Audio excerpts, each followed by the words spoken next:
What's up guys? Welcome back to another video. I know, Hannah, where have you been?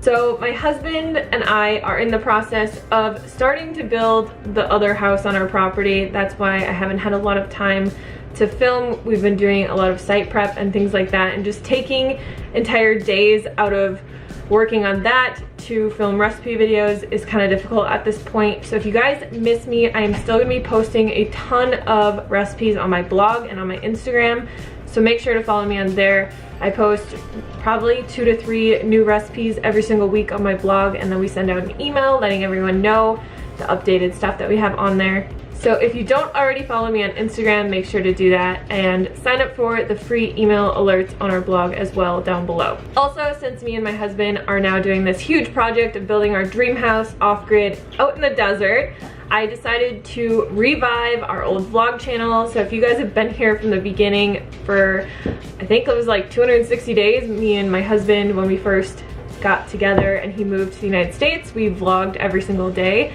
And we really miss it, and it's just something that's a lot easier to do at this point with all of the projects and things going on our property. So I'm going to be posting on there 2 to 3 times per week. I already have 2 videos up on there for you guys to watch, and I'm just going to be posting a lot of stuff about zero waste, minimalism, still veganism kind of things, gardening, making your own like DIY cleaning products and like kombucha, and just living off-grid and living a zero waste, eco-friendly, ethical lifestyle. So if you haven't already, make sure to go subscribe to our vlog channel. It's called Unconventional Living, and I really am enjoying making the vlogs. It is like such a passion of mine to edit videos because it's more of like an artistic expression, if you've noticed that with like my high carb Hannah videos. But anyways, getting into the actual video today, I have 3 super easy vegan dinners for you guys that are great for weight loss. They are packed with veggies, very nutrient dense, very filling, and I hope you love them. As always, I will post all of the recipe links down in the description box for you guys with calories, macros, all that good stuff. So let's get into the recipes.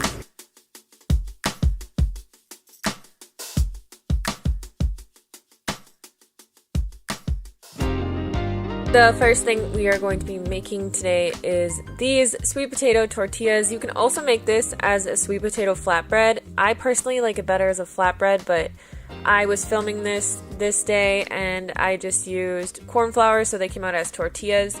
But all you're going to do is take a warm sweet potato that you've baked in the oven and mash it as well as you can. We're going to be adding some yellow cornmeal to this to thicken it up so that we can roll it out. If you want to make flatbreads that are really soft, and you can use as a wrap or even like a tortilla, like a softer version, you can just use whole wheat flour, and it's really, really good. Like, really good, you guys. The cornmeal is a bit healthier, and it does make something that's more resemblance of like a corn tortilla.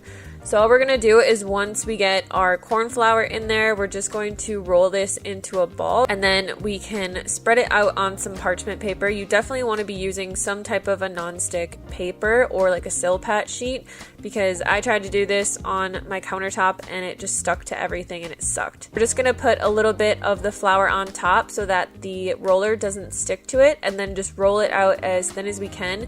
This is a tortilla press, or like tortilla shaper kind of thing. I forget what it's called. You don't have to use one of those. I used a bowl and it was just fine.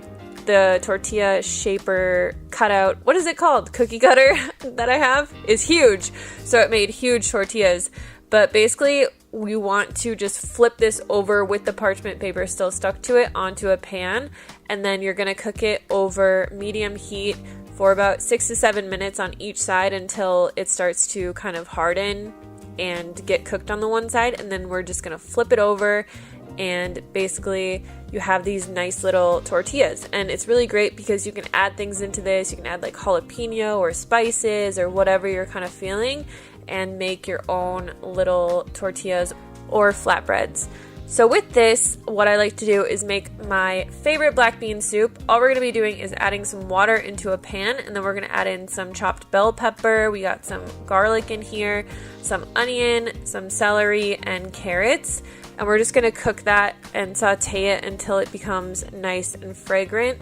Usually that's about 5 to 7 minutes. You just want it to be steaming and make it so that the house smells good, and then add in the rest of your ingredients. So we just added in some spices, and then I have a cup of black beans here that I soaked, but in the description box for the recipe I actually said to use 3 cans of black beans. So we're just going to cook this for 25 minutes, and then once it's done, what I like to do is I take a little bit of miso to add flavor. Instead of adding like bouillon or vegetable broth, you can always add miso to stuff. People kind of think that it's just an Asian thing, but no, it makes everything taste really good. And then you can add some lime juice to this as well, and I like to just take my immersion blender and blend it up, but I also like to leave a little bit of chunks in it just to keep it more texture to it. So then we can just chop up our little tortillas that we made and put that on the side and serve it just like that.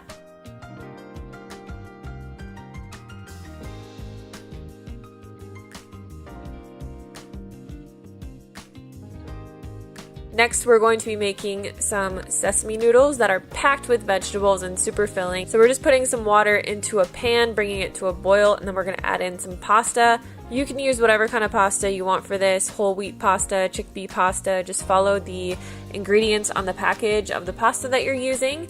Once your pasta is soft, you want to just take it out and put it in a colander and let it sit in the sink. Then we're just going to saute some garlic into our pan, and we have this little tahini mix going on here, which is just tahini that I blended together with a little bit of water to make our sesame dressing. We're going to add some sesame seeds to that, and then you can add whatever kind of vegetables you like to this. So I had a ton of stuff laying around. I added like carrots and cabbage and pea shoots and scallions and mushrooms and like everything, but just make it with whatever vegetables you like to make it with, and we're just going to cover that and let it cook until it starts to thicken a bit. And then all we're going to do is just add that cooked pasta that we drained back into it and add a little bit more flavors, just some sesame seeds. I like to put on top a little bit of chili flakes. You can use any kind of like Japanese spice or gochujang or any kind of stuff like that that you like to add into these kinds of things, and that's ready to go.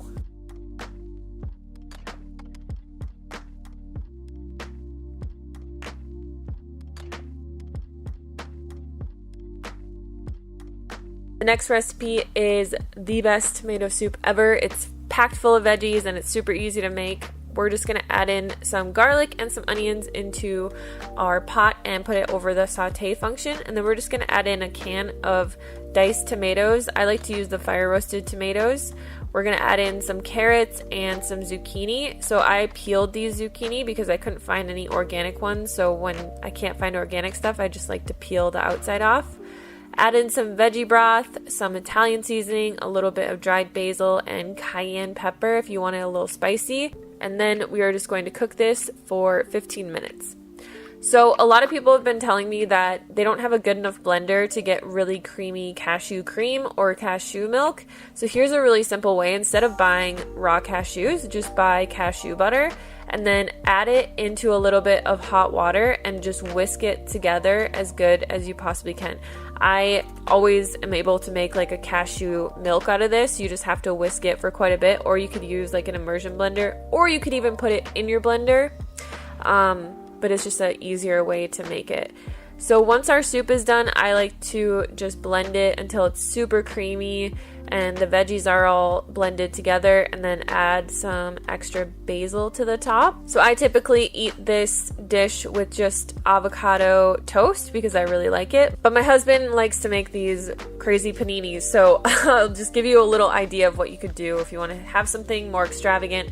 So this is like a pesto that I made by just blending up some basil, some pine nuts, and some walnuts. I added some tofu on there and some chow cheese, and just put that on the panini press and let it grill, and it made this really delicious panini that we're able to eat with our tomato soup.